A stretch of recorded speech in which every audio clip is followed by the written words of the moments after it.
立法院公报处有一名员工，今仔日伫司法法制委员会开会进前，向规定的秘书长林志佳的头前，讲伊因为是这个国会频道收视率降低等等的问题，去互公报处长骂，佮讲要甲伊考绩拍一顶，遭受职场言语霸凌。林志佳是当场甲答应讲会亲身来处理。下晡立法院就发出声明，初三会由这立法院的副秘书长高明秋主持来启动申诉处理调查小组会议。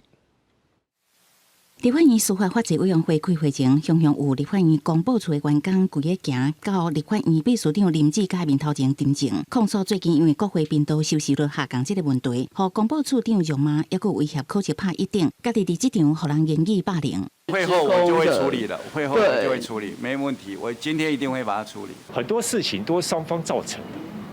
那绝对不是单方，绝对不是单方造成的。我是公报处的主管，我会负起我该负的责任。林志佳指示人事处公平处理调查清楚，七三由立法院副秘书长高明秋主持启动申诉处理调查小组会议，依照调查结果检讨发生的原因，相关人员接任了后进行处理甲改善。在场的立委讲，霸凌伫任何职场拢有可能发生，不过立法院是权力中心，要有更加完善的申诉制度。他不相信某一个阶层会不会让他的陈情会直接到最高的长官，所以他今天会利用这种程序，